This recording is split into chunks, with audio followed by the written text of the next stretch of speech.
It's almost impressive how quickly one interview can generate bad will towards someone.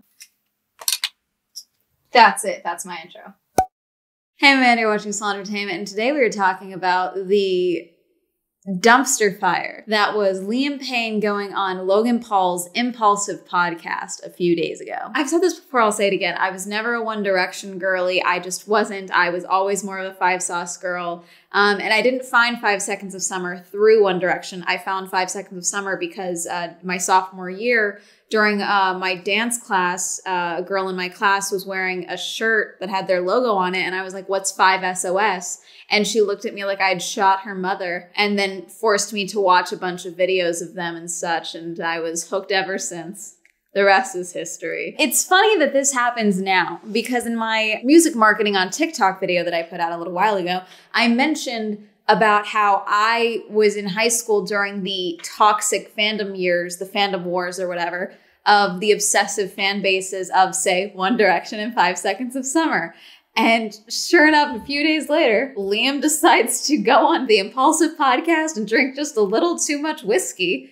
And, you know, the internet has turned on him immediately. I knew the tone for the interview when it started out with Liam already being on the Impaulsive set and Logan coming and being like, I'm sorry you were waiting. This was recorded when they were doing VCon, which was a Web3 NFT convention 2 weeks ago now, I believe. Liam and Logan both spoke on a panel, and apparently Logan and Liam have been talking about getting Liam on the podcast for a little bit. And then since they were both at this event and they had the Impaulsive setup, they were like, let's just do it. So Liam showed up on time and Logan showed up late, but Liam being on time, he was joking around, talking with people, drinking a little bit. He was already pretty much finishing off a whiskey by the time Logan got there. And then he just kind of kept drinking. Logan talking about how Liam owes him money or like you cost him money or something. I think you might have just cost us a couple $100,000. Send me the bill. Invoice me. Hey, whoa. That's a Tony Stark maneuver. Now,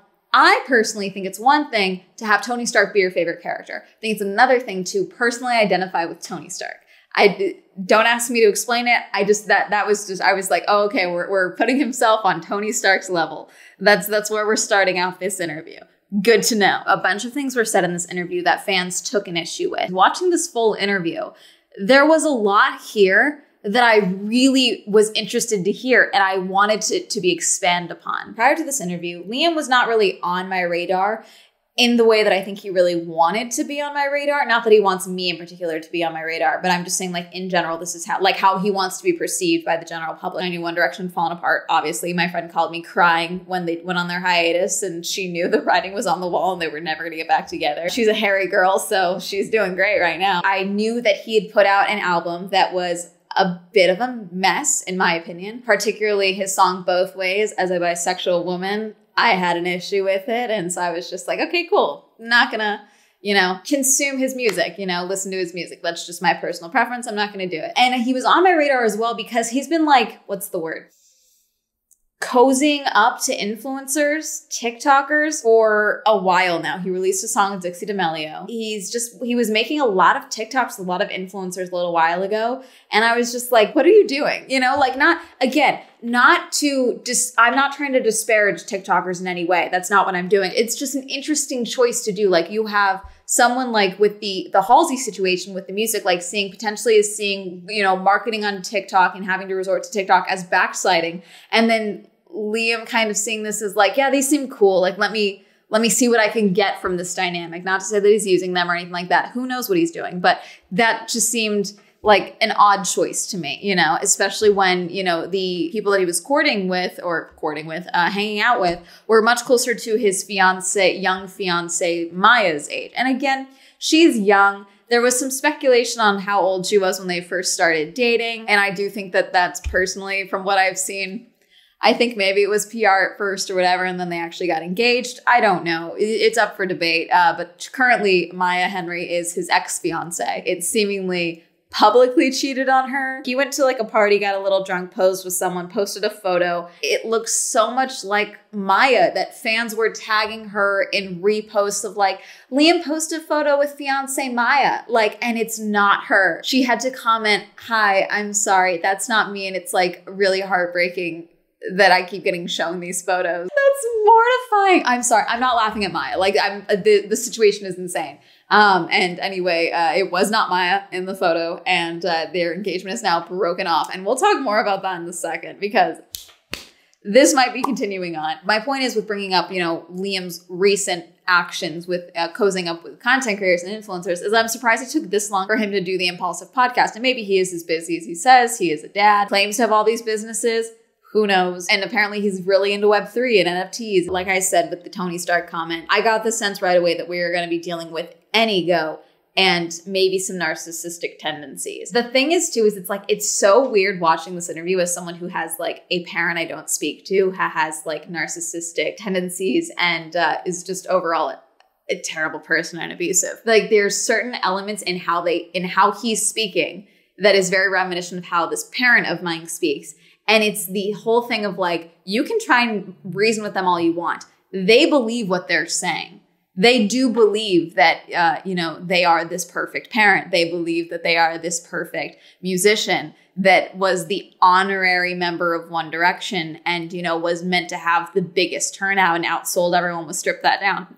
Even if it's so easily disprovable, he believes that about himself. I truly believe. And that's how he's speaking. The thing also about Liam that I really got from a lot of his stories in this interview is that there is a people pleaser quality to him. He may think he's the shit, but he wants other people to also think he's the shit. He's very eager to please in a sense. That came out with his story where he's talking about writing with Pharrell and being the only one that showed up. Pharrell one day asked One Direction to come write with him.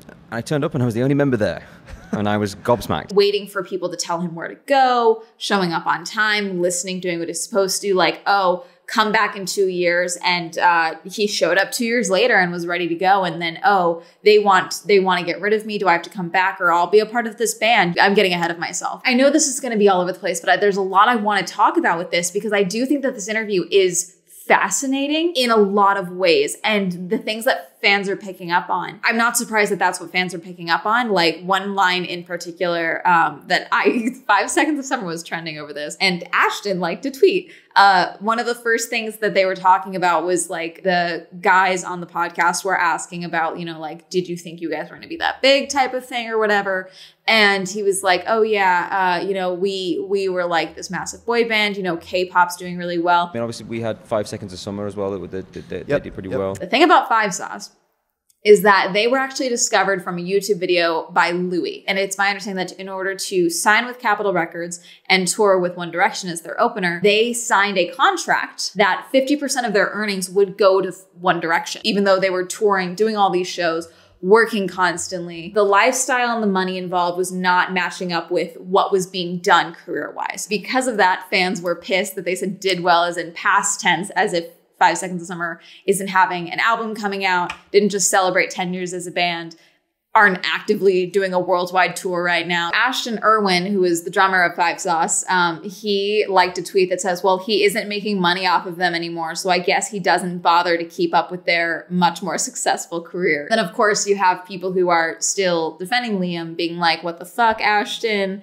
He was talking about the years you were touring together. Stop taking everything out of context. And I don't think he's taking things out of context. He liked to tweet. Like, I'm bringing it up because I do think this is like someone involved in the situation, interacting with the situation, which I do think is interesting. But I don't think it's taking things out of context. He liked to tweet talking about making money while on tour, and I mean, I'm sure it's the much more successful career bit that person is responding to. But like, maybe it's true. Maybe Liam doesn't doesn't look into 5 Seconds of Summer. It's my understanding that none of them are friends anymore. Like One Direction and 5 Seconds of Summer, they were friendly, at least while touring.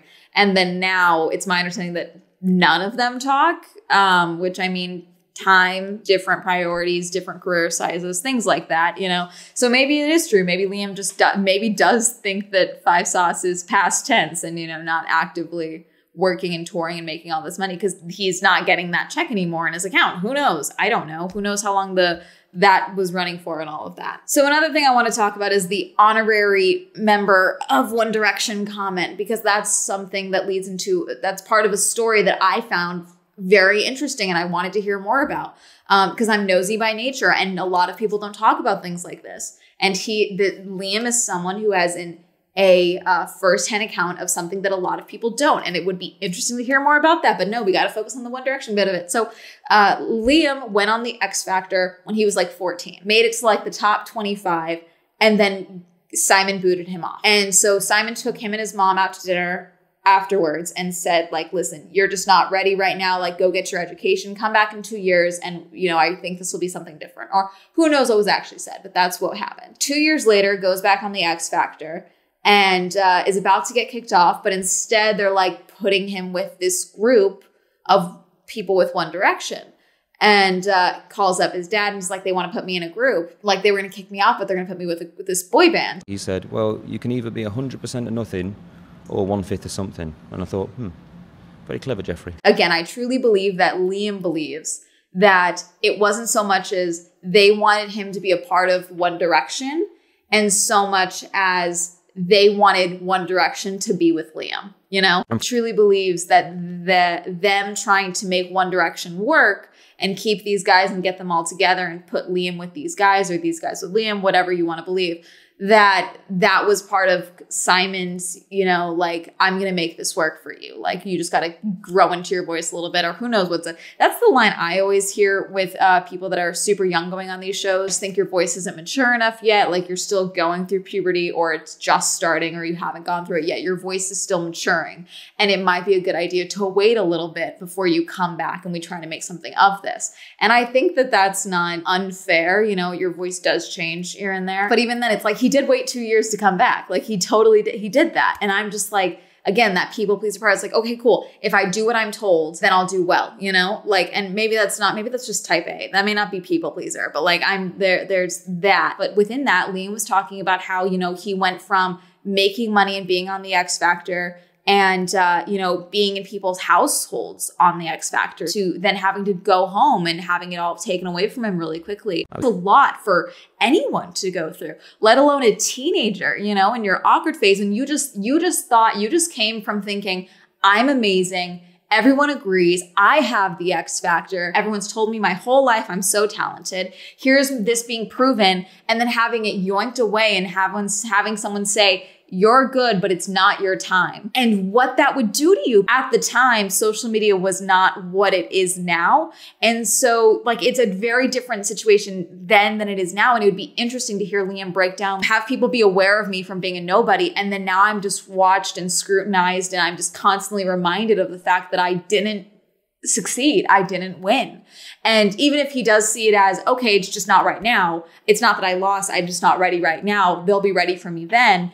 That's still got to take a toll on you mentally. And that's got to be something that I think would be interesting to hear about. I don't think I'm the only one. Never mentioned Harry by name, unless I missed it, which I do think is telling and is, okay, let's talk about the fight. Let's talk about the shoving someone up against a wall. So fans have a variety of instances of when they think this could have happened. Liam is talking about how he's, you know, he's done taking shit. He made it very clear he wasn't going to take any shit. One moment where there was an argument, likelihood you'll never use them again.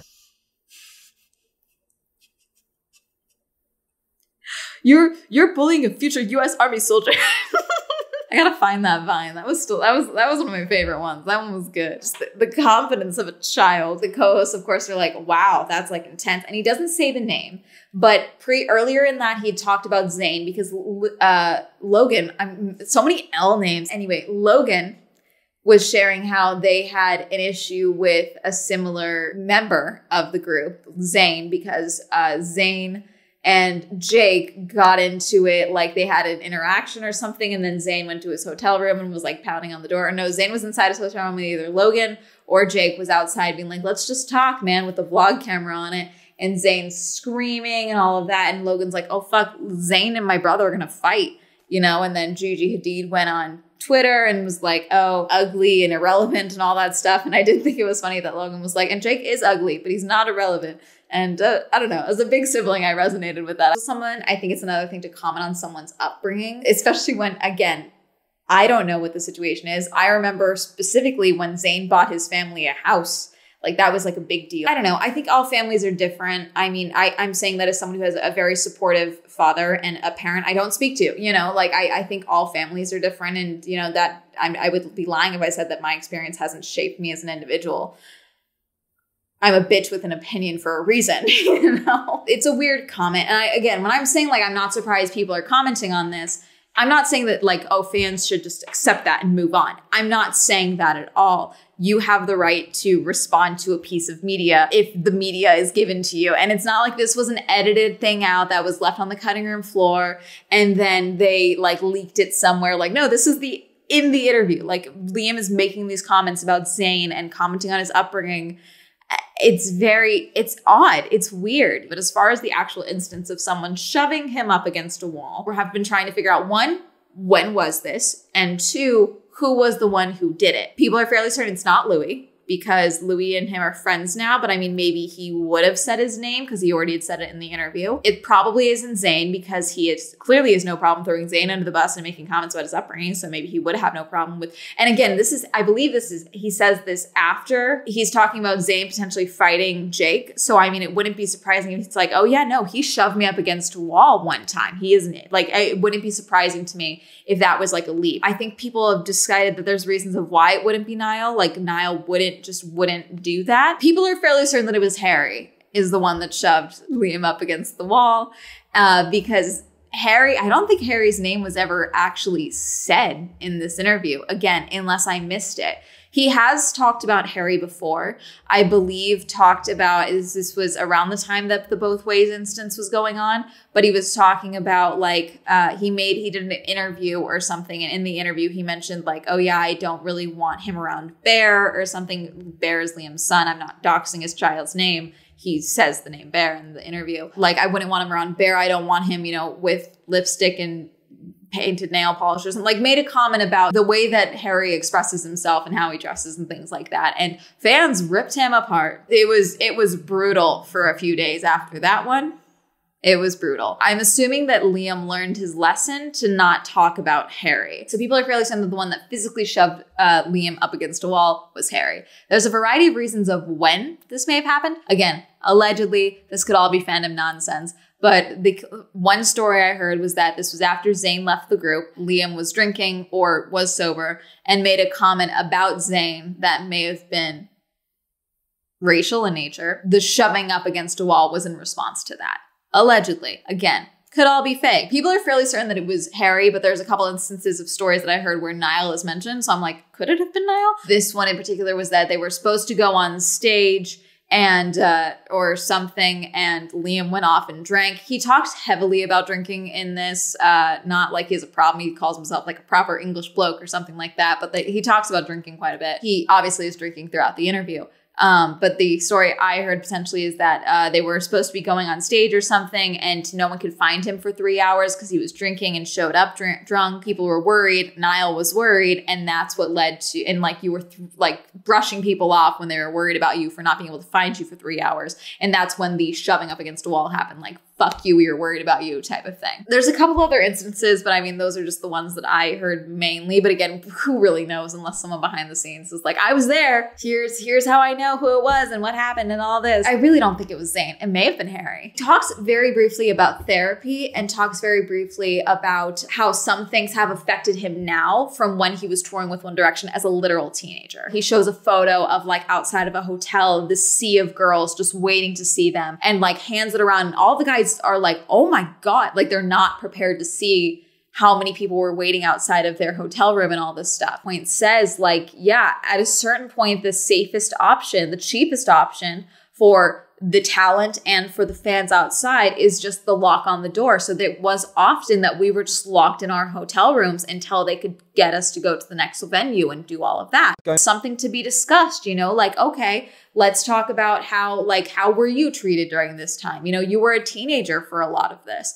How were you protected? Did you have a chaperone? Did you have a guardian? How did they treat you? Was it a parent? How has the things that you dealt with as measures for your safety that they thought would keep you safe, how has that, again, continued to affect you? I'm sure there's plenty of instances like that where someone is like, okay, let's keep this teenager safe right now. And they don't realize how that translates to an adult or how that'll affect that person for the rest of their lives. Like being locked in a hotel room and being like, oh yeah, if you leave here, you're not safe. Like that's terrifying, whether you're famous or not, whether you realize it or not. And he does seem to say that like it wasn't until after they went on their hiatus that they would look at like how many records they had sold and how many tour sales they had and all this stuff.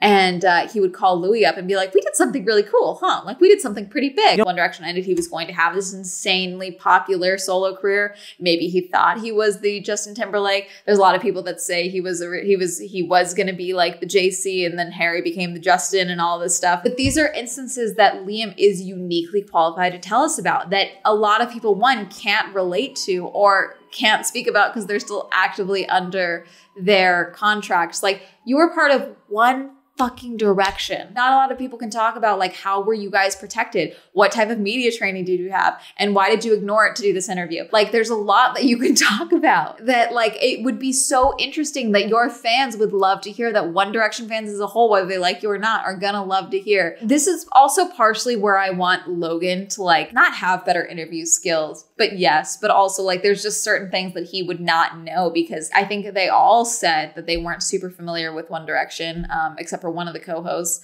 And then I just think that, I don't know, having a woman on set, not even kidding, like it doesn't even have to be a fangirl or anything, but just having someone who can be in your ear, like ask about this, you know, I don't know. Like I would love to know what Liam feels like. Like they started talking about skincare at a certain point. It's like, what's your skincare routine? It's like, yeah, do you feel the need to continue to capture your youth because the most famous photos of you are one, in a group of people, and also when you were a literal teenager?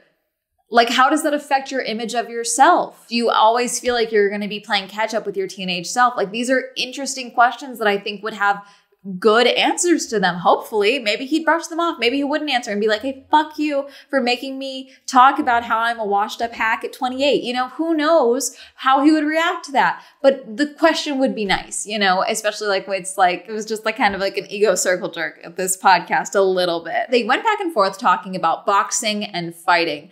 Because apparently Liam lately has an issue where he's trying to fight people. He performed at VCon with Steve Aoki shirtless, okay? After Coachella at Neon Carnival, which is a Coachella after party, he was trying to fight Quavo. Again, Quavo, I believe, was on Strip That Down with him for his song Strip That Down, Strip It Down. What is it?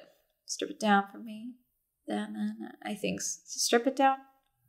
I feel like Strip That Down sounds better. I think it sounds right. Anyway, talking about that and how he was trying to fight people because they stole his table at Coachella. You left the table. I mean, unless your stuff was there and they moved your shit, like I don't think you have a right to try and fight people with your shirt off, you know, but that's just me. And it was talking about boxing and fighting. He's been doing jujitsu.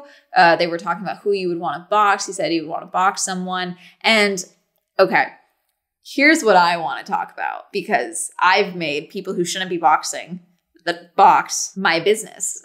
Bryce Hall, who I have seen box, wants to challenge Liam Payne to a boxing match and says that he will challenge Liam to a boxing match in response to this interview. It's like, fuck it, I'll box Liam Payne. In the interview, they never mentioned Bryce or anything, but he was talking about boxing and how he would box KSI, but like Logan posed this question of who do you think would win between Liam and Bryce.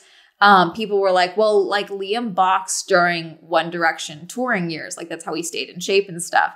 And it was such a prevalent fact that it made it into a lot of his fan fiction. My response to that is that I do think it's a very different thing when you're boxing for exercise versus boxing to box in a boxing match. I can't say goddamn words. It's one thing to punch a bag. It's another thing to punch something hitting you back in the face, to have to keep moving and, you know, all of that, whether you spar in your boxing classes or not, you know, like without headgear, like it's not fun to get punched in the face and you lose steam very quickly when your nose starts bleeding. Bryce, again, I have seen box. He boxed in the Battle of the Platforms match last year against Austin McBroom, and he did lose. After saying, I've been in over 100 street fights. And then in his after fight interview, he's like, I'm not a fighter. I've never claimed to be a fighter.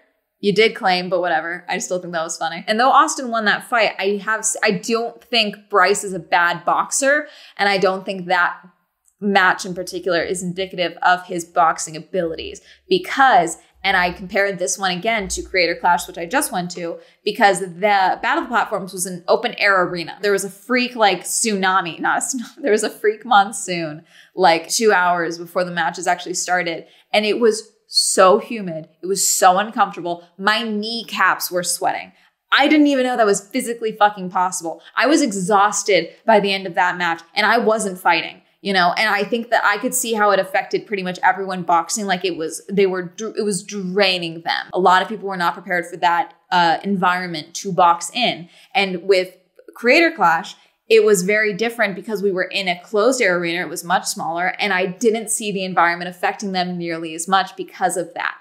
And so I do think that if they had done a smaller arena or a closed air arena for battle platforms, the fights would have been way different. That's just my opinion. And so I do think that depending on if this does go to fruition, Bryce may give Liam a problem. Like I said, even if Liam boxed, doesn't mean he's going to do well in a boxing match itself. He said that he's like gotten into fights with his manager because again, they're both doing jiu-jitsu. My view is that if they box tomorrow, Bryce would win. I also think that if they box 6 months from now, Bryce might win because based on this interview and the ego I'm sensing from Liam, I think Liam would not train for the match. I think he would just keep training and keep doing jiu-jitsu and keep boxing and all of that stuff. I don't think he would start being like, I am training for this fight, you know? And I do think that, again, working out for exercise and boxing for exercise is different than boxing for a match and training to box for a match.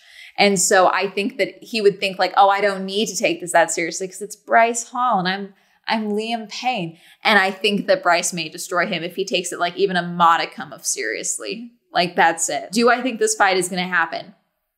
No idea. At the time of recording this, I don't know. Everyone's talking about this on social media. And so the Liam stuff, not Bryce and Liam. But so in doing that, Bryce is like, oh, this is my shot. I'll involve myself in this. I'll align myself with the fans who are mad at Liam right now. Fairly smart tactic, frankly. And so we just keep saying like, I'll box Liam. Let's go. I'm going to fight Liam. Let's go. And then Maya Henry, Liam's ex-fiance, posted a TikTok using Tana's Hollywood Fix audio before the Austin versus Bryce fight, where she's like, we're Team Bryce out here. Yeah, even the paparazzi's Team Bryce, on God. Not my beef, but you know, we Team Bryce out here. That's right. Even the paparazzi Team Bryce, on God. Yeah, if they fight, I'm not rooting for my ex-fiance. I'm rooting for Bryce.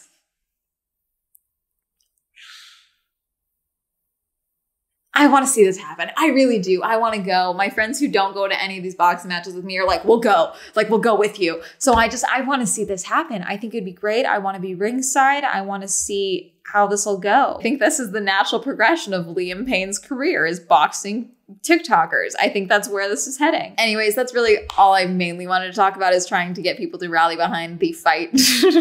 I want to see it happen. Again, why I think he's a people pleaser, type A. He talked about how when writing with One Direction, like you start understanding what people want and how to write to give them that. And now he's talking about what music he wants. He doesn't want to write like emotional music. He doesn't want to write like very personal tunes. He wants to write like dance beats, things that you can dance to. And that's the type of music he wants to do. And I think that was very prevalent on his first album. Whatever he wants to do with his life, I think there was a commercial appeal to him. And that's maybe why he was trying to kind of cozy up with these content creators. Like, this is what's popular right now. Dixie D'Amelio is popular right now. Let's get on a song together. So maybe this was him, again, trying to appeal to a younger audience, or the new audience that he wants, which is the TikTok Logan Paul fan base. You had to have had media training. I don't think you're One Direction with the vault that a lot of these guys were in, and you don't have media training. So I'm trying to understand if he thinks that he's too smart for it, or if he doesn't need to, or if he even has a help assist right now. Like, I'm trying to understand what choices were made here. He has a manager, but apparently this manager is like doing boxing training with him and not, you know, maybe don't go on the podcast, you know, maybe don't drink actively while on this podcast. What do you think? Did you watch the interview? Do you think it was a good idea for him to go on the interview? Do you think that he can come back from this? Because I do think that there is always an element now of purposely getting canceled to help a career. I don't think that this is one of those times. I truly think he was trying to be cool and like relatable to the guys. And so he was sharing all these stories and things like that. And I don't think he's anticipated the response. Maybe he anticipated a little bit of response, but maybe he thought, I'd still get support.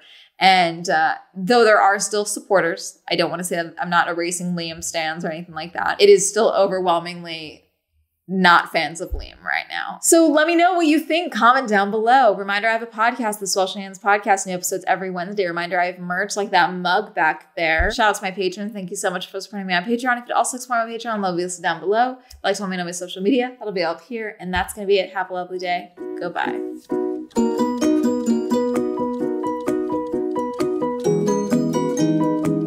No, seriously, who do you think would win between Bryce and Liam? Honest to God question. Please answer. I really want to know. Thank you, Audrey Allen, Cameron, Christopher, Chris, Crash BC, China, Devin, Dirty One Dawn, Elliot, Evan, Feckles, Hopeless, Incognito, Jack Ray, Joe, John M, Jordan, Joseph, Kenny, Kim, Kristen, Lamb, Lex, Lisa, Luis, Matt, Matt O, Matthew S, Meme Lord, Michael, Michael J, Micah, Nathan, Nathaniel, Pat, Penn, Richard, Rob, Red, Robert, Ross, Sam, Serena, Skylar, Simon, Tasha, Timothy, Tom, Wendy, Williams, Andrews, Wink.